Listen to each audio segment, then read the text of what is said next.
The Bet by Anton P Chekhov. It was a dark autumn night. The old banker was pacing from corner to corner of his study, recalling his mind the party he gave in the autumn 15 years before.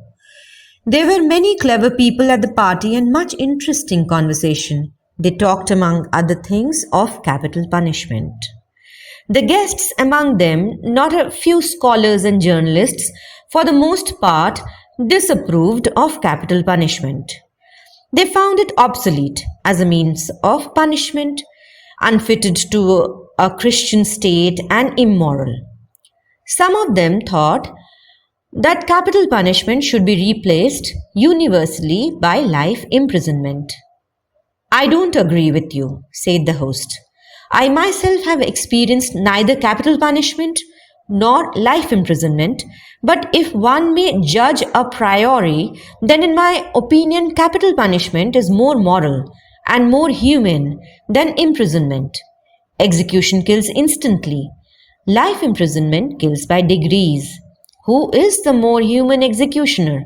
One who kills you in a few seconds, or one who draws the life out of you incessantly for years?" "They are both equally immoral," remarked one of the guests, "because their purpose is the same, to take away life. The state is not God. It has no right to take away that which it cannot give back, if it should so desire." Among the company was a lawyer, a young man of about 25. On being asked his opinion, he said, "Capital punishment and life imprisonment are equally immoral. But if I were offered the choice between them, I would certainly choose the second. It's better to live somehow than not to live at all." There ensued a lively discussion. The banker, who was then younger and more nervous, suddenly lost his temper, banged his fist on the table, and turning to the young lawyer, cried out, "It's a lie. I bet you 2 millions you wouldn't stick in a cell even for 5 years. "If you mean it seriously," replied the lawyer, "then I bet I'll stay not 5, but 15. 15! Done!" cried the banker. "Gentlemen, I stake 2 millions. "Agreed. You stake 2 millions? "I, my freedom," said the lawyer. So this wild, ridiculous bet came to pass. The banker, who at that time too had many millions to count, spoiled and capricious, was beside himself with rapture. During supper, he said to the lawyer jokingly, "Come to your senses, young roan, before it's too late. 2 millions are nothing to me, but you stand to lose 3 or 4 of the best years of your life. I say 3 or 4 because you will never stick it out any longer. Don't forget either, you unhappy man, that voluntary is much heavier than enforced imprisonment. The idea that you have the right to free yourself at any moment will poison the whole of your life in the cell. I pity you." And now the banker, pacing from corner to corner, recalled all this and asked himself, "Why did I make this bet? What's the good? The lawyer loses 15 years of his life and I throw away 2 millions. Will it convince people that capital punishment is worse or better than imprisonment for life? No, no, all stuff and rubbish. On my part, it was the caprice of a well-fed man. On the lawyer's, pure greed of gold." He recollected further what happened after the evening party. It was decided that the lawyer must undergo his imprisonment under the strictest observation in a garden wing of the banker's house. It was agreed that during the period he would be deprived of the right to cross the threshold, to see living people, to hear human voices, and to receive letters and newspapers. He was permitted to have a musical instrument, to read books, to write letters, to drink wine and smoke tobacco. By the agreement, he could communicate, but only in silence, with the outside world through a little window specially constructed for this purpose. Everything necessary, books, music, wine, he could receive in any quantity by sending a note through the window. The agreement provided for all the minutest details which made the confinement strictly solitary, and it obliged the lawyer to remain exactly 15 years from 12 o'clock of November 14th, 1870 to 12 o'clock of November 14th, 1885. The least attempt on his part to violate the conditions to escape, if only for 2 minutes, before the time freed the banker from the obligation to pay him the 2 millions.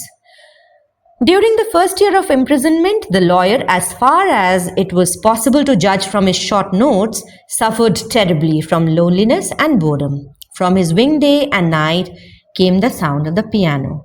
He rejected wine and tobacco. Wine, he wrote, excites desires, and desires are the chief foes of a prisoner.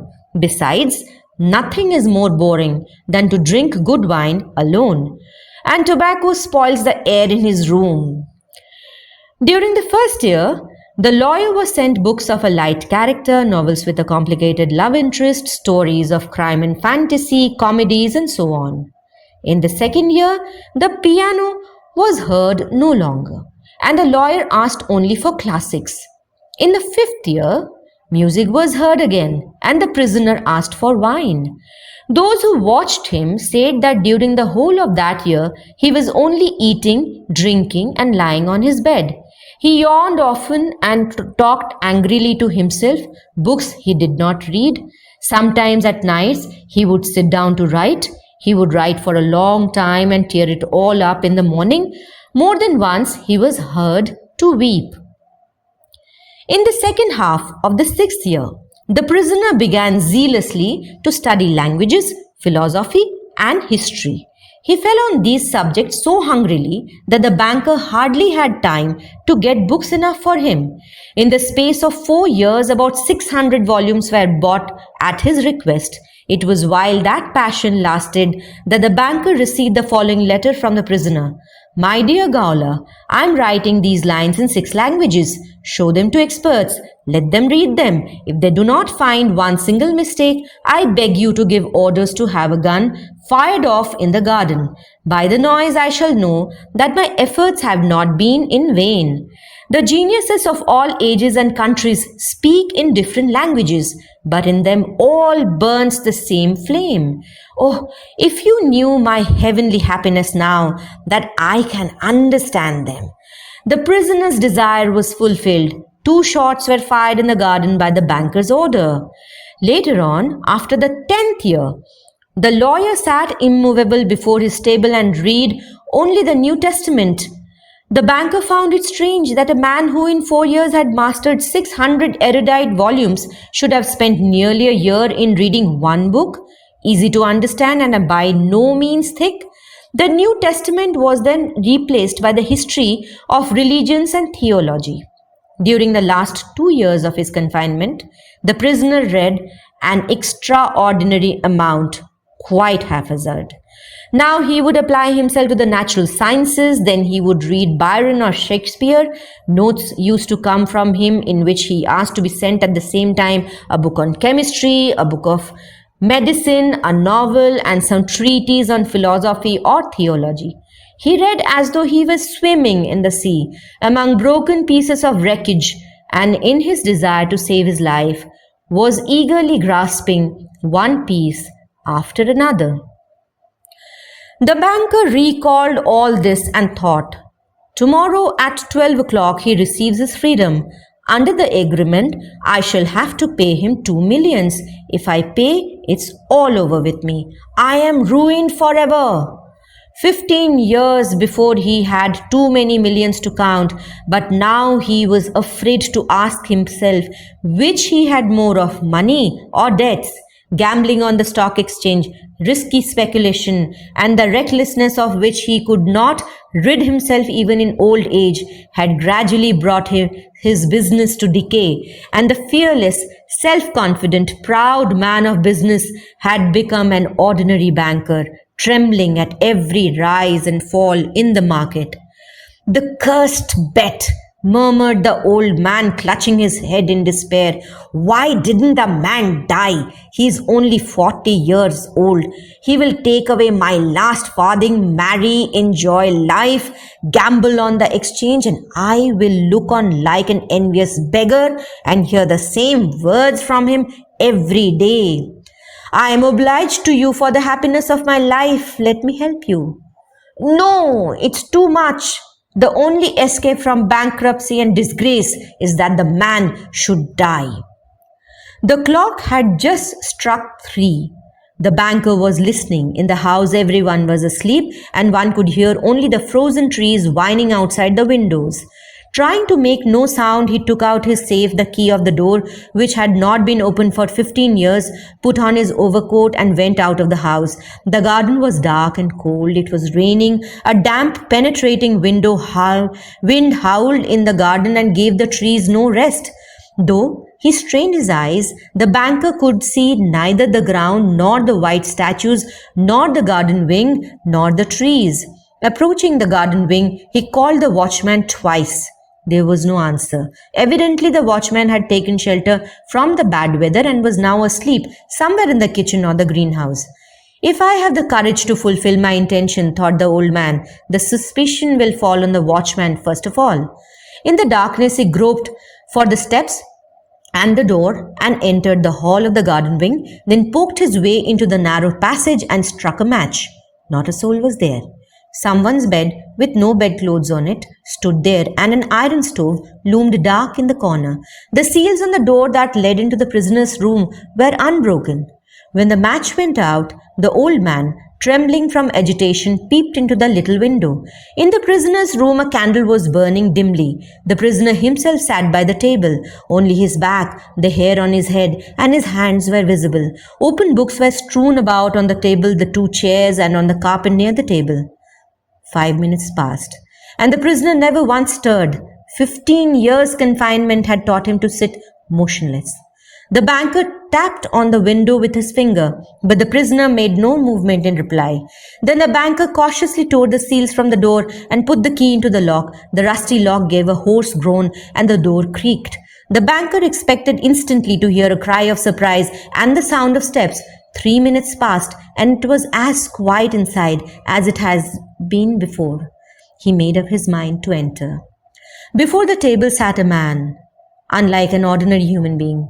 It was a skeleton, with tight drawn skin, with long curly hair like a woman's, and a shaggy beard. The color of his face was yellow, of an earthy shade.